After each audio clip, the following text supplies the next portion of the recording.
بسم الله الرحمن الرحيم. السلام عليكم ورحمة الله وبركاته. معاكم سعد الحجر من قناة سعد الحجر، والنهاردة هناخد درس جديد من دروس ادوبي فوتوشوب للمبتدئين بأمر الله. النهاردة هناخد الفلاتر من الدروس المهمة، فياريت اللي مش متابعنا من الأول يتابعنا، ينزل تحت ويعمل لايك وشير وسبسكرايب عشان يوصله كل جديد. ويلا بينا نبدأ الفيديو.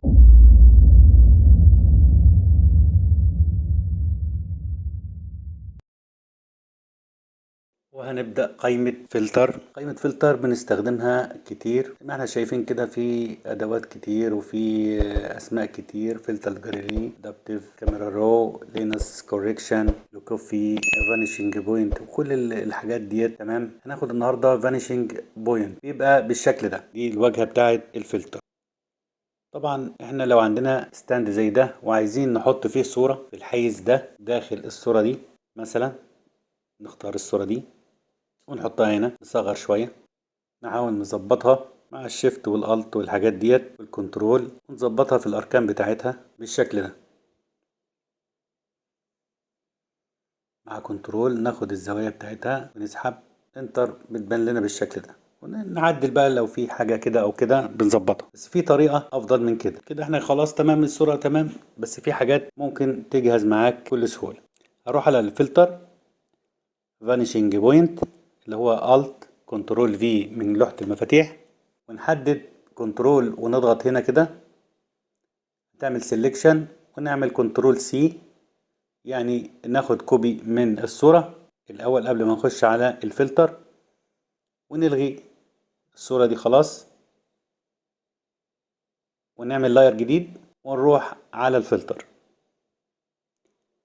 هيظهر لنا بالشكل ده. هنكبر شوية كده ونضغط، طبعا بتكون متنشطة هنا دي، نضغط هنا كده وهنا وننزل هنا كده نظبط، وهي بتجيب لنا الضلع الرابع لوحدها، فبتبان قدامنا بالشكل ده الجريد اللي احنا شايفينه ده. ونعمل كنترول في ونسحب، هتخش لوحدها كده في الفريم اللي احنا عملناه، ونقدر نصغر من الاركان ونظبط الصورة بتاعتنا بالشكل ده، ونقول اوكي. خلاص هي بقت عندنا فلاير جديد لوحدها، ونقدر لو في حاجة نظبطها برضه. هنقفل دي وناخد مثال تاني، مثلا اللابتوب ده عايزين نحط الصورة بتاعتنا جوه الشاشة بتاعته. بناخد الصورة وننزلها في الملف ونصغر شوية بحيث ان هي تتماشى مع الشاشة، ونحاول نظبطها. مش هتتظبط بقى خلاص، احنا ما عدناش عاملينها كده، احنا هنشتغل بالفلتر خلاص. فلتر فانيشنج بوينت، بنعمل كنترول ونضغط على الملف وكنترول سي، ونلغي ونعمل لاير جديد زي المرة اللي فاتت، ونجيب الفلتر فانيشنج بوينت، ونبدأ نحط النقط بتاعتنا الانكور بوينت كده بالشكل ده. بتقفل معانا وتعمل جريد، ونعمل كنترول في ونسحب، هتخش لوحدها في الشكل بتاعنا او التحديد بتاعنا، ونقول اوكي. خلاص كده بقت ايه داخل الشاشة. نقدر نعمل ماسك ونعمل سيلكت، طبعا نحدد بالاسود ونعمل سيلكت، ونقص الجزء اللي هنا ده بحيث ان هي تبان ان هي طبيعي، ونعمل الت باك سبيس هتبان قدامنا بالشكل ده. ونحدد مثلا بالماجيك تول كده، ونعمل برضو ديليت او نعمل الت باك سبيس، هتبان لنا الصورة بالشكل ده كأنها داخل شاشة الكمبيوتر بتاعنا او اللابتوب بتاعنا. وهناخد فلتر تاني، فلتر مهم وجميل برضو، شيفت كنترول اكس، اللي هو اللي كوفي. الفلتر ده بيستخدم في التأثير على الفيس، الوجه والعينين بقى والمناخير والودان بقى والحركات دي. الناس اللي بتحب تصغر مناخيرها شوية، طبعا من السلايدر ده والسلايدر ده تقدر تشتغل على العينين، اللي هو الحجم السايز بتاعها. اللينك اللي بينهم ده لو اتكيت عليه العينين هيمشوا مع بعض، لكن لو مفيش لينك هيبقى عين واحدة، الشمال او اليمين حسب ما انت بتحرك السلايدر بتاعك. هنا طبعا الهايت بتاع العين لو تلاحظ كده على الشمال، تمام. من ما بتحركه بيبدأ يؤدي التأثير. هنا برضو الاي ويتس اللي هو اتساع العين، هنا برضو التالت يعني اتجاه العين، اتجاه شرطة العين يعني. نقدر نشيل اللينك ونغير في اتجاه عين واحدة. نخش بقى عن النوز تحريك المناخير فوق تحت، تكبيرها تصغيرها زي ما انت شايف كده، تطلع لفوق شوية تنزل لتحت شوية. تقدر تلعب وتظبط حاجات. طبعا بيستخدموها الناس اللي هم ايه الفنانين، والناس اللي هم بتوع السوشيال ميديا، الناس اللي عايزة بتتصور كتير، والناس اللي هي مش حابة يبقى شكله مناخيره كبيرة او ودانه كبيرة او عينيه كبيرة كده يعني. تخش على الماوس تقدر تديها ابتسامة تكشيرة كده زي ما احنا شايفين كده. تمام. في بعدها الابر ليب، ترفع الشفايف لفوق، اللي هي الشفة اللي فوق. طبعا الجماعة بتوع النفخ والشد والحاجات دي فاهمين الكلام ده كويس. ده اتساع البق، تضييقه شوية. انت بقى العب شوية كده هتلاقي الدنيا زي الفل معاك. وما تقفرش برضو وانت شغال يعني، عشان الحاجة تبقى ايه مظبوطة. نيجي على الفيس شيب، هنخش هنا على الفورهيد. تقدر توسع القورة وتصغر القورة شوية. برضو هنا اللغد. اهم حاجة اللغد يا جماعة. اللغد مهم جدا. طبعا هنا نكبر ونصغر في الخدود، هنا الفكين وبتاع زي ما انت شايف كده. بنضيق في المنطقة دي خالص يعني. العب يا نجم. هنيجي على الشمال هنا ونختار اي اداة من دول ونجرب. طبعا دي بتلخبط الدنيا خالص. نيجي من هنا كده ونرجع اللي احنا عملناه. نيجي هنا، ومن ده برضو بتقدر تحرك وتظبط. تلم حاجة شوية، تكبر حاجة شوية، تحول شوية. كلها حاجات جميلة.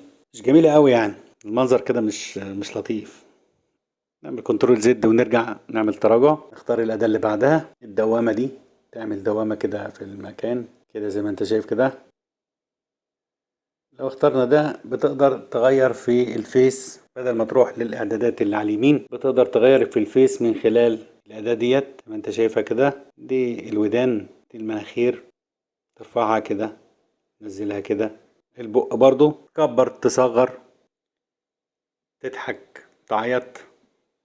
برضو في العينين برضو تصغرها تكبرها. من هنا برضو لها نقط تقدر تضغط عليها وتسحب، تأدي نفس التأثير اللي على اليمين، وتقول اوكي او كنسل براحتك خالص. انت عايز تحفظ الاعدادات دي اوكي، مش عايز تحفظها انت حر. طبعا احنا ان شاء الله هناخد فلاتر كتير، بس هنشتغل النهارده على مجموعة بسيطة من الفلاتر. طبعا كونفيرت فور سمارت فلتر زيها زي كونفيرت سمارت اوبجكت. كونفيرت سمارت اوبجكت نفسها هي كونفيرتد فور سمارت فلتر. في بعض الفلاتر ما بتشتغلش غير لما الصورة تتحول كونفيرت سمارت فلتر. هنخش على جاليري. اول حاجة هنلاقي ارتستيك، تبدأ تختار وتشوف حاجة. صغر شوية كده من هنا، فيت ان سكرين. نضغط ونجرب ونشوف الحاجة اللي تمشي معانا والتأثير اللي يمشي مع الصورة بتاعتنا. بعدها البروش ستوكس، وبرضو من السلايدر ده اي اختيار احنا نختاروه هيبقى على اليمين. تقدر تعدل منها وتغير منها زي ما انت شايف كده. تشيل الإضاءة، تعمل تزود إضاءة.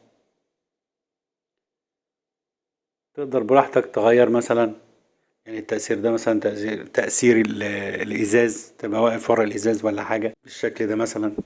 هنا السكتشات، هنا الستايلز، هنا التيكتشر. لو اخترنا حاجة من التيكتشر مثلا، اخترنا دي مثلا، دي تقدر تغير في السايز بتاعها. تقدر تعدل فيها، تعمل لايتنج لها، تغمقها، تفتحها. طبعا من هنا تقدر تشوف البريفيو بتاعتك او لا. نيجي بعد كده طبعا فلتر كاميرا رو، اتكلمنا عنه بالتفصيل في الفيديو اللي فات. عندنا المجموعة دي مثلا بنختار اي حاجة من دي. طبعا احنا لو ضغطنا كده وسيبنا هتلاقي ان الفلتر ده بيعمل تنعيم للبشرة وتقول اوكي. لما تقول اوكي بينزلك تحت الصورة. شوف كده، نطفي كده ونفتح، بتديك التأثير بتاعها تحتها، تقدر تلغيه في اي وقت انت عايزه وتحتفظ بالصورة زي ما كانت. عشان الصورة دلوقتي ايه سمارت اوبجكت. نخش على فلتر تاني، نختار اي حاجة تانية عشوائية كده. انت تقدر بقى تختار اللي انت عايزه وتعدل فيه. طبعا ده مثلا الموشن بلور بيعمل تأثير حركة. احنا ممكن نعمل عليه مثال. مثلا جبنا صورة وقصيناها، ونجيب خلفية معينة، خلفية طريق مثلا، ونحط عليها الايه الصورة بتاعتنا ونصغرها بالشكل ده مثلا. هي الصورة مش في نفس الاتجاه ولا حاجة، بس احنا ايه بنعمل مثال بس نوريكم ازاي بنشغل الفلتر. نختار الفلتر ونبص كده على التأثير، نحاول نحرك السلايدر شوية، هتبص تلاقي في زي العربية ماشية مثلا والطريق مش واضح. تمام، هي دي فكرة الموشن بلور. ناخد فلتر تاني مثلا ديستورت، ناخد مثلا ايه تورل، ونحرك يبدأ يعمل لنا اشكال في الصورة زي ما احنا عايزين. تبدأ تقلب وتشوف بنفسك الفلاتر دي فيها ايه ودي فيها ايه. ده النويز بالشكل ده. انت لو اول مرة معانا واول مرة تتفرج على القناة، يا ريت تشترك في القناة، تفعل الجرس ولايك وشير، وتشوف الفيديوهات اللي قبل كده عشان تتابع معانا من الاول. ان شاء الله احنا قربنا نخلص الكورس بتاعنا عشان نبدأ في الشق العملي. حلوة الشق العملي او الجزء العملي. طبعا في ماسك بيجي مع الفلتر، فتقدر من خلاله، طبعا درس الماسك موجود عندكم، فيديو بتاع الماسك، تقدر من خلاله ان انت تعمل سبوت على جزء معين من الصورة والجزء التاني تخليه بلور. تقدر تحذف الفلتر نهائي بكليك يمين عليه ديليت سمارت فلتر، وترجع الصورة زي ما كانت. وبكده يبقى خلصنا درس الفلتر، وربنا يجعله في ميزان حسناتنا جميعا. والسلام عليكم ورحمة الله وبركاته.